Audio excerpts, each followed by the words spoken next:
harus mengatakan seperti itu. Tapi rakyat harus tahu ya bahwa itu hanya sandiwara. Oke? Yang kedua, saya ingin mengatakan, saya harus klarifikasi sedikit. Ya. Saya pikir berbicara di media yang ditonton seluruh rakyat Indonesia begini ini tidak ada sandiwara, Pak.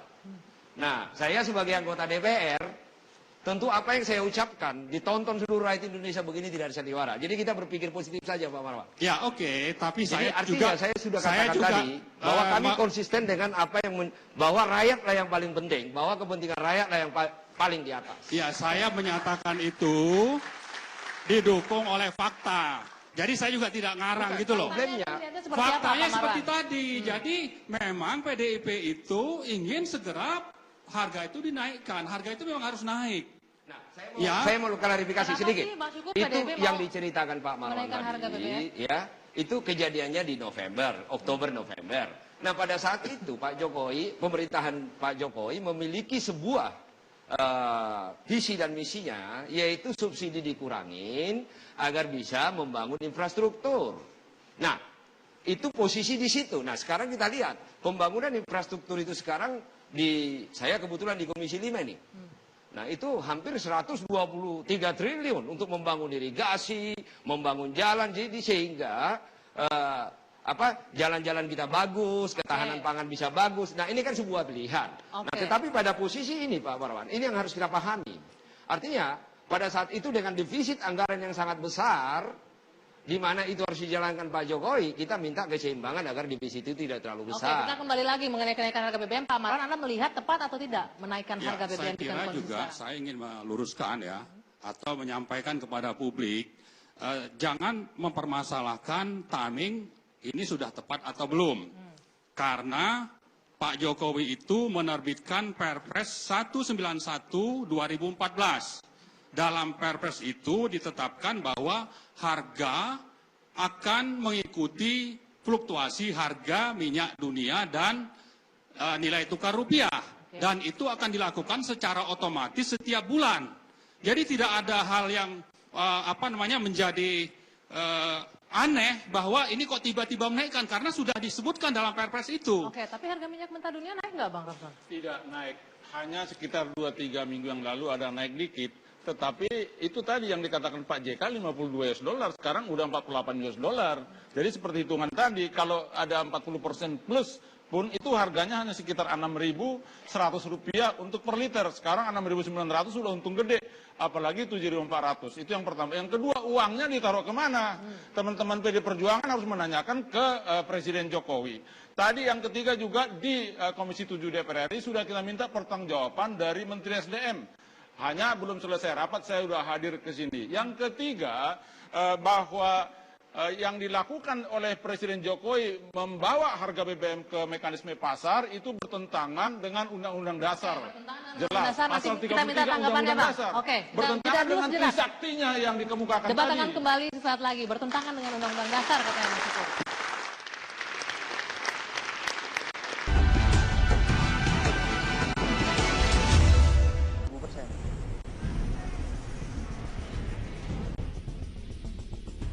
Naik turun harga BBM bersubsidi kembali terjadi di era Kabinet Kerja.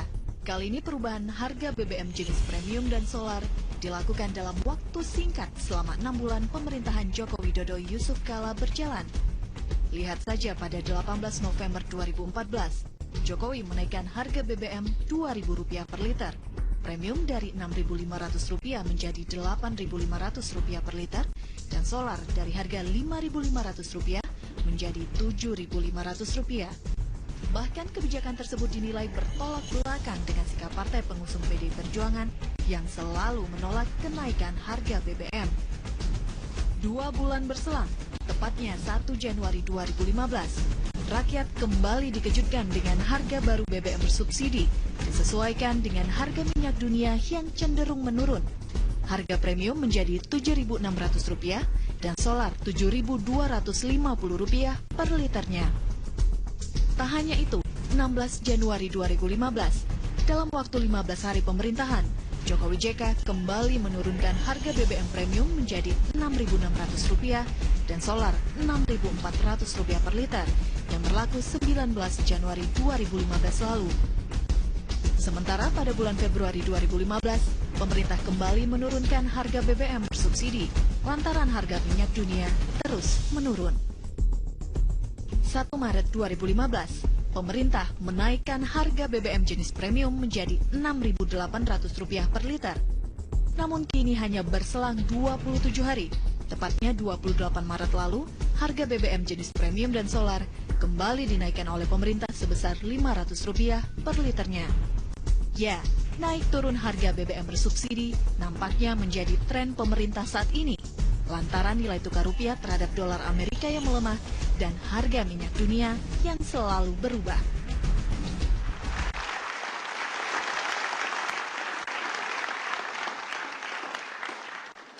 Ya, Bang Syukur tadi katakan harga naik turun ini dilepaskan ke pasar, ini bertentangan dengan undang-undang kan? Jadi ya di undang-undang dasar kita kan bumi dan air takarannya diperuntukkan untuk rakyat. Nah tetapi di turunannya undang-undang ini, di undang-undang APBN, nah di situ dikatakan jika ada parameter-parameter seperti misalnya kenaikan dolar, terus kemudian subsidi yang angkanya berubah, kuotanya yang berubah, nah itu tidak ada perlu harus menginikan konsultasi dengan DPR atau meminta persetujuan dari DPR. Nah, yang jadi masalah adalah, dan kami mendukung apa yang dikatakan teman-teman tadi, bahwa timingnya tidak tepat. Yang menjadi masalah adalah, di undang-undang tersebut, bahwa kebijakan naik turunnya BBM, dan itu sudah di MK, keputusan MK, itu final mengikat, itu diserahkan kepada pemerintah. Cuman yang menjadi masalah adalah, parameter pengambilan keputusan pemerintah, itu berdasarkan pasar yang fluktuatif. Nah ini yang jadi masalah. Makanya saya agak sepakat dengan apa yang dikatakan Pak Ramson tadi. Tetapi tetap ini kan yang memutuskan naik turun ini kan pemerintah sesuai dengan undang-undang. Nah tetapi harus saya klarifikasi bahwa memang pasal 28 ayat 2 undang-undang Migas nomor 2 tahun 2001 menyatakan bahwa BBM mekanisme pasar penentuan harga. Tetapi itu sudah di-delete, sudah dihapuskan oleh Mahkamah Konstitusi. Sekarang pemerintah menggunakan referensi menentukan harga BBM adalah mekanisme pasar. Harga minyak mentah di pasar global. Udah itu dinaikkan lagi keuntungannya. Kalau kalian tambah 40% aja cuma Rp6.200. Sekarang Rp7.400. Itu yang harus dipertanggungjawabkan. Padahal waktu mencalonkan Pak Jokowi JK mengatakan Trisakti, berdaulat di bidang politik, berdikari di bidang ekonomi, berkepribadian di bidang kebudayaan. Apa itu? Itu harus dijabarkan. Malah sekarang merugikan rakyat gitu. Karena laju inflasi naik, dengan kenaikan BBM laju inflasi naik. Belum lagi kekurang piawaian pemerintahan Jokowi memanage perekonomian nasional sehingga rupiah melemah, yaitu dari 12.500 diasumsi APBN menjadi 13.200, itu juga mendorong laju inflasi. Itu jadi kelemahan demi kelemahan membuat rakyat makin sulit, daya beli rakyat makin sulit. Itu tanggung jawabnya pemerintahan Jokowi, juga PD Perjuangan. Itu yang saya sampaikan tadi. Apa yang disampaikan Pak Ramson tadi saya sudah katakan. Dampak daripada kenaikan BBM ini tentu memiliki efek domino yang sangat luar biasa sekali, yaitu biaya hidup yang sangat tinggi sekali. Nah, tetapi ini menjadi tanggung jawab kita semua. Itu yang saya katakan tadi. Ini kan pemerintahan ini ada sebuah lembaga, ada sebuah sistem. Dan kita tidak bisa masuk untuk mengintervensi. Kalau tanggung jawab kita semua minta Presiden Jokowi konsultasi dengan DPR RI, kita kasih solusi yang terbaik. Itulah menurut Jangan saya. langsung dinaikkan harga.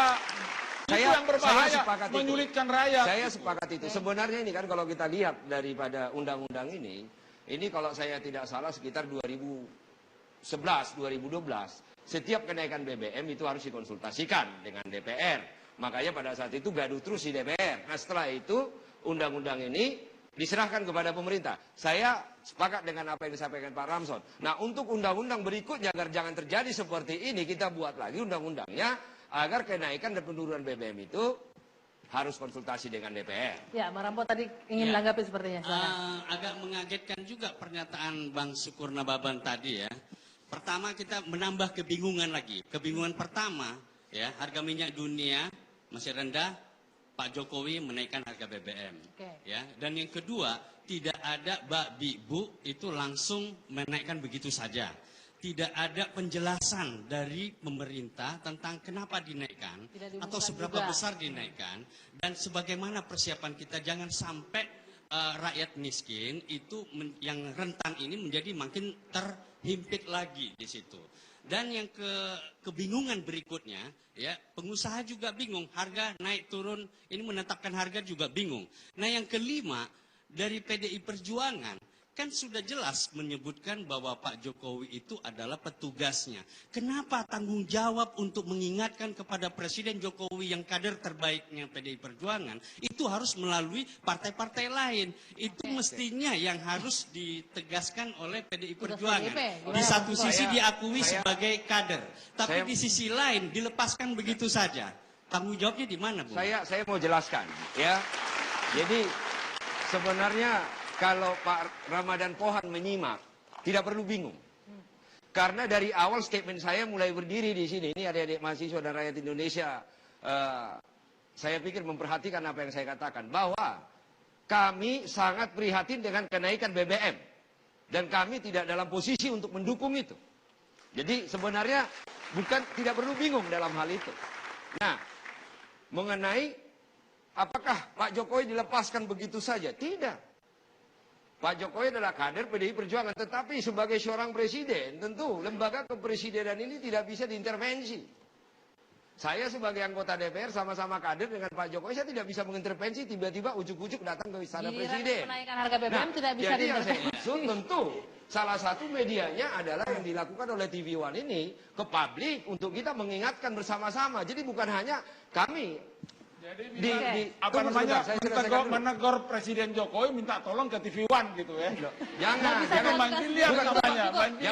Itu jelas sandiwaranya di situ. Jelas sandiwaranya kan begitu kan? Itu kelihatan sekali kalau itu sandiwara gitu. Bukan. Ya kan? Tapi ada hal yang saya kira penting ya. Jadi tunggu bahwa jangan diplesetkan. Ini Pak Ramson ini nggak benar juga. Artinya jangan diplesetkan statement-statement itu. Nah, kalau dilihat di media, kader-kader PDI Perjuangan keras kok untuk mengingatkan Pak Jokowi. Tetapi yang saya katakan, saya simak lagi Pak Ramson. Salah satu, jadi bukan minta tolong, ini salah satu. Semuanya bicara kader-kader PDI Perjuangan bahwa kenaikan BBM sekarang ini tidak tepat. Nah, cuman masalah yang aneh, tadi saya katakan aneh. Ibu Mega, Ketua Umum PDI Perjuangan dan PDI Perjuangan ketemu dengan Pak Jokowi, itu dikatakan intervensi. Apalagi hal-hal seperti ini. Nah, maka kita punya sistem untuk mengingatkan hal tersebut. Untuk mengingatkannya apa, Bang Syukur? Nah, kan kita kan di PDI Perjuangan ada namanya Trisakti, tadi sudah disampaikan oleh Pak Ramadan Pohan. Nah, kemudian Pak Jokowi sebagai seorang presiden diimplementasikan menjadi nawacita. Nah, selama pemerintahan ini konsisten dengan nawacitanya, maka kami kader-kader PDI Perjuangan dan fraksi PDI Perjuangan di Senayan, kami akan tetap firm berada di depan untuk membela dan menjaga itu. Tetapi pada saat nawacitanya itu sudah tidak depan, maka kami wajib menjadi tanggung jawab kami. Nah, artinya yang saya sampaikan tadi, makanya saya katakan statement saya jangan dipelintir. Tadi kata Pak Ramadan Pohan bahwa saya tidak jadi bingung dari awal saya berdiri di sini mengatakan tidak tepat kenaikan BBM saat ini. Artinya posisi kami tidak mendukung dan menjadi partai tukang stempel. Tapi satu hal Pak Syukur, ya satu hal. Kenapa Ibu Megawati Soekarno Putri khawatir dengan sebutan intervensi kalau di sana pertaruhannya adalah kepentingan rakyat, kepentingan nasional, kepentingan bangsa? Oke. Nah, saya mau sampaikan, saya mau jawab dulu. Pak Ramadan Pohan perlu dipahami. Nanti kalau dibaca semua di media-media sosial, di media hari ini, saya pikir hampir semua kader PDI Perjuangan mengkritisi kenaikan ini dan termasuk saya. Nah, artinya itu adalah suara partai, itu adalah suara fraksi. Nah, artinya kami ini bukan sandiwara seperti yang dikatakan tadi, ini publik. Dan itu yang saya katakan tadi, itu menunjukkan bahwa PDI Perjuangan tetap firm bersama-sama dengan rakyat, menangis bersama rakyat, bangun bersama rakyat. Artinya biarpun itu kader, kalau memang dia tidak konsisten dengan perjuangannya, ya kami wajib mengingatkan. Pak Syukur, rakyat itu sudah pintar, tahu. Kenapa tidak ditekan dari dalam dong? Loh kan kadernya PD Perjuangan, petugas partai. Jadi presiden membuat kebijakan yang menyulitkan rakyat, meningkatkan laju inflasi, menurunkan daya beli rakyat. Baik, nanti dijawab kenapa tidak diingatkan dari dalam. Debat akan berlanjut lagi saja dah. Nanti diingatkan ya.